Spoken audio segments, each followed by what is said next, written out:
நீதிபதி ஒரு கட்சி சொன்னா அதை நாங்க என்னன்னு கேட்க முடியாது. ஆனா ஒரு தவறுதலாக பட்டா மாற்றப்பட்டால் அதற்கு விசாரணை உண்டா இல்லையா? இப்ப அவர் ஒரு நீங்க எங்களோட இருக்கிறீங்க, உங்களுக்கு தூக்கு கூட நேரம் கிடையாது, நீங்க வீட்டுக்கு போயில உங்க வீட்டு பட்டா பூரா மாத்திட்டு தான் இருக்கு உங்க நிலைமை. அதே நிலைமை தான். அவர் ஒரு 8 கிலோ எடை குறைஞ்சு போச்சு, போலீஸ்ல கேஸ் கொடுத்திருக்காரு, கோர்ட்ல போய் கேஸ் பண்ணிருக்காரு. நீங்க இதெல்லாம் மட்டுமல்ல, இப்படி நடக்கின்ற பட்டா மாற்றத்திற்கு தீர்வு உண்டா இல்லையா, விசாரணை உண்டா இல்லையா? இதான் இன்றைய கேள்வி. தயவு செஞ்சு அதை கொஞ்சம் தாசில்தார்கள் எங்களுக்கு ஒத்துழைங்க. ஏன்னா இருக்கிற பிரச்சனையே தீர்க்க முடியல. 60 நாள் நாங்க ரோட அடகு வச்சு கூட 2வது வாட்டி வரைச்சுக்கிட்டு இருந்தோம். ஆவுடையார்கோவில் பகுதியில் ஒரே நாள்ல 120 மில்லிமீட்டர் மழை பெய்திருக்கு. தண்ணி வடிக்க வறண்டு போய் இருந்தது, இன்னைக்கு தண்ணி வடிக்க முடியல. அதனால இயற்கையோடு போராடி கொண்டிருக்கின்ற இந்த விவசாயிகளுக்கு ஏற்பட்டு பட்டாக எந்த விதமான பத்திரமும் இல்லாம, எந்த விதமான அனுமதியும் இல்லாம மாறுதல் செய்வது எப்படி நியாயமானது? இந்த 42 பட்டா மாற்றப்பட்டிருக்கு. இதற்கு விசாரணை செய்து விடை காணப்பட வேண்டும். தவறாக மாற்றப்பட்டிருந்தால் அதற்கு தண்டனை கொடுக்கப்பட வேண்டும். இதை இங்க வந்திருக்கிற அனைத்து விவசாயிகள் சார்பாக நான் சொல்றேன். நீங்கள் என்ன சொல்றீங்க? ஒரு ஆர்டர் தாலுகா சாத்தியம் 2016 மாத்திருக்காங்க. ஒரு 8 வருஷத்துக்கு முன்னாடி. ஆமா, அந்த 3 கிராம நிர்வாகிகளோட பணியிலிருந்து கல்பரேட் ரொம்ப மோசமான சட்டமன்றம் 75% பணம் கொடுக்கணும். தனியா கல்பரேட் அந்த போட்டு நான் பார்த்தேன். நீங்க கல்பரேட்டா வச்சுட்டு போயிட்டீங்கன்னா இன்னைக்கு பிறகு ஒரு ஆடியோமா அதை தொடர்ந்து செய்வாங்க. ஆமா, முதல் தரம் முகாந்திரம் இருந்ததுனால அவங்க மேல நடவடிக்கை அடுத்து நம்ம ஃபர்தரா ஒரு டிடி லெவல்ல ஒரு இன்குயரி ஆக்ஷன் போட்டு கன்ஃபார்ம் பண்ணிட்டு ஒரு பதிவு செய்யக்கூடாது, ஆதாரம் இல்லாமல் அந்த மாதிரி பட்டாமரம் செய்யக்கூடாதுங்கிற ஒரு உணர்வு வரணும். கீழே யாரோ ஒருத்தர் சொல்றாங்க, ஒரு பெரிய இடத்துல சொல்றாங்க, சின்ன இடத்துல சொல்றாங்கன்னா ஆவணம் சரியா இருந்தா அதுதான் நம்ம காப்பாற்றோம். மற்றபடி அவங்க சொல்றாங்க மாத்திரம் அப்போ நம்ம தனியாக நிற்க வேண்டியதான், கொஞ்சம் வேலை இல்லாமல் உட்காந்து வேண்டியதான். அப்படிதான் நடக்கும். நம்ம எவ்வளோ பிரச்சனை வந்தாலும் சரி, நம்ம என்ன சரியா அதுதான் சரி. ஒருத்தர் ஆக்கிரமம் பண்ணி வச்சுக்கிட்டு அந்த ஆக்கிரமிப்புல தண்ணி பிடிச்சிருக்குன்னு சொல்லிட்டு நீர்வளத்துறை ஆஃபீஸில் முற்றுகை போராட்டம் சொல்லி ஒரு 4 பேரை குளிக்க முடியாது வச்சுக்கிட்டு ஆஃபீஸில் முற்றுகை போராட்டம் நடத்திட்டு இருக்காங்க. இது போன்று தவறுதலாக செயல்படுவதன் மீது கடும் நடவடிக்கை எடுத்தால் தான் அடுத்து ஒருவர் இது போன்ற செயலில் ஈடுபட மாட்டார் என்பதை இந்த நேரத்தில் தெரிவித்துக் கொள்கிறேன். 2 உட்கொடை ரங்கநாதபுரம் சோழனையை சேர்ந்த சக்திகள் நடைபெற்ற குறைதீர் கூட்டத்தில் நமது பகுதியில் போன ஆண்டு பாதிக்கப்பட்ட விவசாயத்திற்கு பயிர் காப்பீடு எதனால் இதுவரை அறிவிக்கப்படவில்லை என கேட்டபொழுது நமது கிருஷ்ணமூர்த்தி சார் அதற்கு இன்னும் 1 வார காலத்தில் நமது பகுதிக்கு பயிர் காப்பீடு அறிவிக்கப்படும், அதுக்கான நாளிலிருந்து 12 வருஷம் உங்களிடத்தில் தெரிவிக்கப்படும் என கூறினார்கள். இதுவரை எந்த ஒரு அறிவிப்பும் இல்லை. தஞ்சாவூர் மாவட்டத்தை பொறுத்தவரை பயிர் காப்பீடு முழுவதும் வழங்கிவிட்டார்கள். நமது மாவட்டம் மட்டும் வழங்காமல் இருப்பது விவசாயிகள் மத்தியில் பெரும் வருத்தத்தை ஏற்படுத்தியுள்ளது. உடனடியாக பயிர் காப்பீடு கிடைக்க நடவடிக்கை எடுக்க வேண்டும் என கேட்டுக்கொண்டு, இப்பொழுது மேட்டூர் அணையிலே இருந்து தண்ணீர் வந்தாலும் மேலும் இயற்கையின் சீற்றத்தால் ஓரளவு விவசாயம் நல்ல முறையில் நடந்து வருகிறது. இந்த நேரத்தில் விவசாயிகளுக்கு தேவையான கூட்டுறவு சங்கத்தின் மூலமாக உரங்கள் அனைத்து விவசாயிகளுக்கும் கிடைக்க நடவடிக்கை எடுக்க வேண்டும் மற்றும் விவசாய லோனும் காலதாமதமின்றி அனைத்து விவசாயிகளுக்கும் கிடைக்க நடவடிக்கை எடுக்குமாறு கேட்டுக்கொண்டு வாய்ப்புக்கு நன்றி கூறி விடைபெறுகிறேன். நன்றி, வணக்கம். நடவடிக்கை எடுக்கும்படி வருவாய் கூட்டாட்சியர்களை பணியுடன் கேட்டுக்கொள்கிறேன். 744 6B இடத்துல சண்முகம் வில்லேஜ் கோவில் 244 அண்ணன் இடம் என் பேரில் தான் இருக்கு. அந்த இடத்துல கண்டுபிடிச்சு கொடுக்க சொன்னால் எனக்கு இடம் இல்லைன்னு சொல்லி வீடியோவும் சர்வே இல்லைன்னு சொல்கிறாங்க. அந்த பார்த்துட்டு இடம் என்ன காரணம் புரியல. சித்தாவோட இருக்கு, அடங்குல இருக்கு, இடத்த காணுங்கிறாங்க. சார் நான் என்ன சொல்கிறேன், இடத்த சொன்னால் இடம் இல்லைங்க. நீங்கள் கொஞ்சம் தெரியும் 744 RB என் பேரில் இருக்கு 2.5 இயர்ஸ் இருக்குது அதை எடுத்துக்காங்க. அடுத்த பையன் 269 கோவிலெல்லாம் அந்த இடத்த வந்து அவன் தர சொல்லி அடக்க மாட்டேங்கிறாங்க. அதை யாரும் தடுக்கிறாங்க. அதுக்கு துணையாக விஓவும் அந்த அதையும் வைக்கலாம் கோவில் வைக்கலாம் 769 17. அதே மாதிரி 272 1 ஏ அது வந்து கிளையம் கொடுத்தாச்சு. அது மீதி உள்ள பட்டாவை பழைய பட்டா நம்ம பேரில் கொண்டு வைக்கணும். அவன் சிதம்பரம் பேரில் கொண்டு வைக்கணும். 222 1 ஏ இவ்வளோ குளறுபடி இந்த விஓ தான் பண்ணுறாங்க. இந்த சொத்து பிரச்சனை உண்டா வந்து விஓ இந்த டிபார்ட்மெண்ட் அதிகாரிகள் வந்து இந்த விஓ வந்து அவங்க நடவடிக்கை எடுங்க. வேணுப்பட்ட விஓ எதையுமே செய்ய மாட்டேங்கிறாங்க. யாருக்கு அந்த மாதிரி பேசி அதாவது செய்யறாங்க எனக்கு புரியல.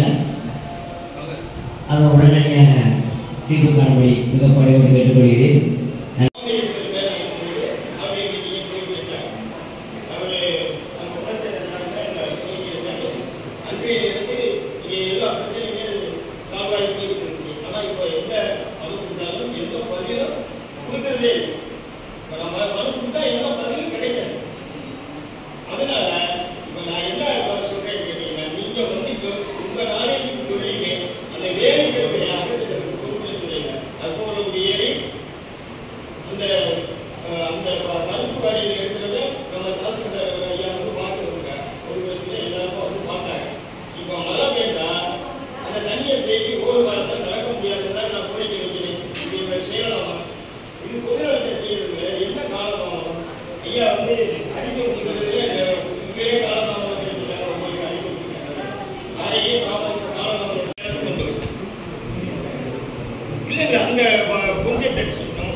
நிறைய தடுப்பணைகள் இருக்கு, சற்று இருக்கு.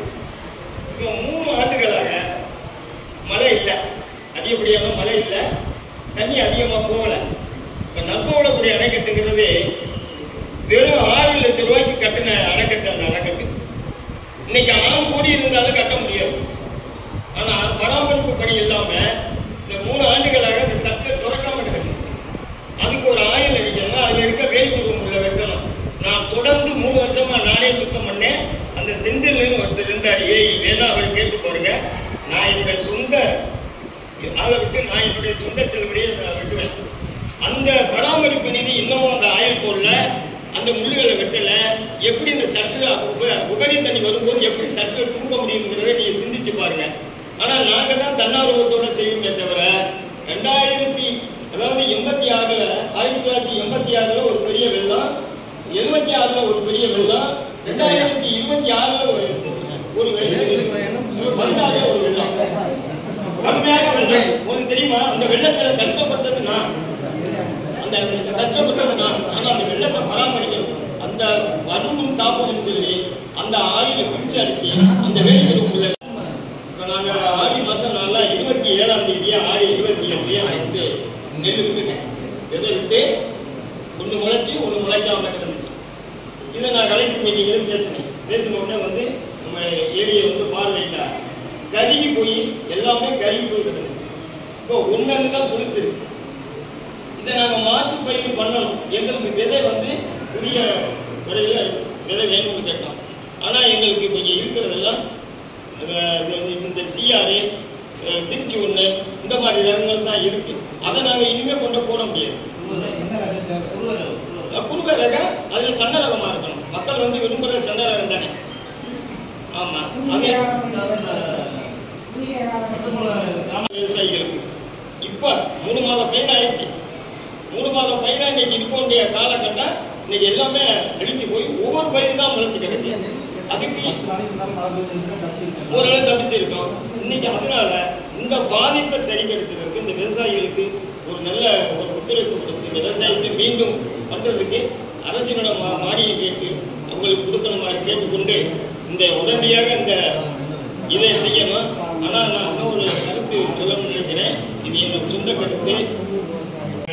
அந்த வெள்ளத்துக்கு வருவதில்லை. எங்க போகுதுன்னா இந்த நரசிங்க கால்வாயில் ஒரு கால்வாய் போறதுல இப்ப முந்தா நாள் வரைக்கும் நம்ம வறட்சியில இருந்தோம்.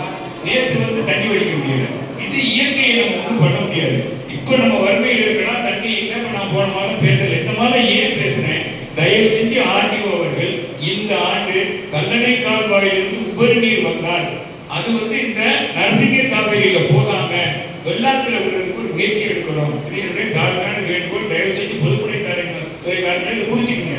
ஏன்னா கண்மாய்க்கு போயிடுச்சுன்னா இப்ப ரமேஷுக்கு கண்மாய்க்குள்ள போனா அந்த கண்மாய் சங்கம் இருக்கு, அவங்களோட தனியா போயிருது. அப்ப நேரடியா வெள்ளாத்துக்கு போச்சுன்னா எங்களுடைய 6000 ஏக்கர் விளைய வைக்கலாம்னு மத்திய மாநில அரசாங்கம் 53 நான் பிறந்தது 55 53லயே ஜீவோ வாங்கி வச்சிருக்கோம். அதனால இது கொஞ்சம் கவனம் செலுத்தணும். அதே மாதிரி இந்த கண்மாய்கள்ல ஆக்கிரமிப்பு வருவதே 4வது கரை எந்த கண்மாயிலையுமே கிடையாது. எந்த கண்மாயாக இருந்தாலும் 3 கரை தான் இருக்கும், 4வது கரை கிடையாது. அதனால தயவு செஞ்சு இந்த பனை விதைகளை அந்த 4வது கரையை நீங்க அளக்குறீங்கல்ல அங்க போட்டுட்டீங்கன்னா அது மாடு மேய்ச்சி அழிக்க முடியாது, அது சாகவும் சாகாது, அடையாளம் இருக்கும். யாரு உள்ள வரனா எவ்வளவு உள்ள வந்திருக்கான்னு பார்க்கறதுக்கான அடையாளமாக மாறும். அது இந்த 1 கோடி பனை விதைகளை நம்ம பகுதியில் இருக்க கண்மாயினுடைய 4வது கரைகளில் ஒதுப்பதற்கு பொதுப்படைத்துறை ஒத்துழைக்கணும், வருவாய்த்துறை ஒத்துழைக்கணும், வீடியோவும் ஒத்துழைக்கணும். அப்பதான் இது நடக்கும். இதை செய்து தர தாழ்மையோடு கேட்டுக்கொள்கிறேன். அடுத்தாப்ப வெளியாத்தூர் கிராம ஆக்கிரமிப்புக்கு அளந்தாச்சு, தாசில்தாருக்கு நன்றி. ஆனா நான் ஒண்ணு கேட்கிறேன், அந்த வங்கநகரத்துக்கு ஒரு ரோடு போகுது, அதுல ஒரு பாலம் இருக்கு, 1.25 கோடி ரூபாய் எஸ்டிமேட். பிபிசிஎலுக்கு போற என்ஹெச் இருக்குது, ஸ்டேட் ஹைவேஸ் இருக்கு, அதுல 7 கோடி ரூபாய்க்கு ஒரு பாலம் கட்டியிருக்காங்க. இந்த 1 கிலோமீட்டர் வீடா இருக்கு. இந்த 2 பாலம் ஏன் கட்டணும்? அப்ப அரசுடைய நிதிகளும் செலவழிக்கப்பட்டு அந்த இடம் பூரா வீடு கட்டியாச்சுன்னா அப்ப இந்த கண்மாய்க்கு எப்படி தண்ணி போகும்? தயவு செஞ்சு இதை வந்து கொஞ்சம் கவனத்தில் எடுத்து அரசுக்கு தண்ணி வருதுன்னு சொல்லி பாலம் கட்டுறாங்க. ஆனா பாலத்துக்கு 2 பாலத்துக்கு இடையில வெறும் வீடா இருக்கு. அதனால அந்த ஆக்கிரமிப்பு அகற்றப்பட வேண்டும். அடுத்து வந்து அக்ரி இன்ஜினியரிங்ல பெரிய உதவி கிடைச்சது. ஆனா போன மீட்டிங்ல கலெக்டர் சொன்னாங்க, நீங்க யாரை கேட்டு டிராக்டர் திருப்பி அனுப்பினீங்க அப்படின்னு. அன்னைக்கு ஒரு டிஓ லெட்டர் எழுதிட்டா சொன்னாங்க. நான் போன வாரம் ரகுபதி ஐயாவை சந்திச்சேன். அந்த டிஓ லெட்டரோட காப்பியை கொடுங்க, நான் நேர வேளாண்மை துறை அமைச்சர்கிட்ட சொல்லி அந்த டிராக்டர் திருப்பி வாங்கி தரேன்னு சொல்றாங்க. அந்த டிஓ லெட்டர் காப்பி இருந்ததுன்னா உறுதியாக நம்ம அமைச்சர் அதை திருப்பி வாங்கி கொடுப்பாங்க. இங்க 6 டிராக்டர் போயிடுச்சு வெளியில, அதை நாம் திரும்ப பெற முடியும். அடுத்தாப்புல வந்து கோடியக்கரையில வந்து புனித நீர் வந்து மணமேல்குடி தாசில்தார் நிறைய பேசி அதற்கான முயற்சி எடுப்பதாக கூறினார்கள். அதை செய்து தர வேண்டும் என்று கோரியிருக்கிறேன். இப்ப என்ன பேசினாங்க, எண்ணெய் விடைகிறது இருக்கு, செல்வம் வந்து இதெல்லாம் நல்ல படி செய்யறாங்க.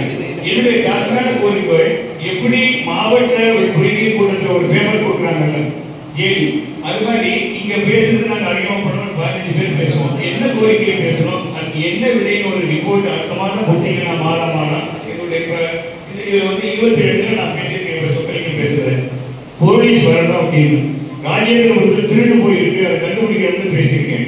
இப்ப முந்தா நாள் ஒரு தோப்புல போய் அதை கட் பண்ணியிருக்காங்க. பக்கத்தில் உள்ளவங்க எதிர்த்துட்டாங்க, அப்படியே தீ வச்சுட்டு போயிட்டாங்க. அந்த தோட்டமே அந்த தோட்டத்தில் உள்ள அனைத்தும் எரிந்து ராஜேந்திரபுரத்துல அந்த விவசாயி வந்து கேஸ் கொடுத்து வாங்கினாயா, நான் போயிட்டு போலீஸ்க்கு அனுப்ப முடியாதியா அப்படிங்கிறாங்க. இப்ப ஒன்னே ஒண்ணுதான் கேட்கிறாரு, இபியில வந்து கனெக்ஷனை கொடுக்க சொல்லுங்க, நான் ஒரு கொட்டகை போட்டுறேன். அப்படி விவசாயிகள் வந்து உங்களை வந்து பார்க்கறதுக்கே அச்சம் தரக்கூடிய அளவுக்கு நம்மளுடைய நடவடிக்கை இருக்கிறதுனால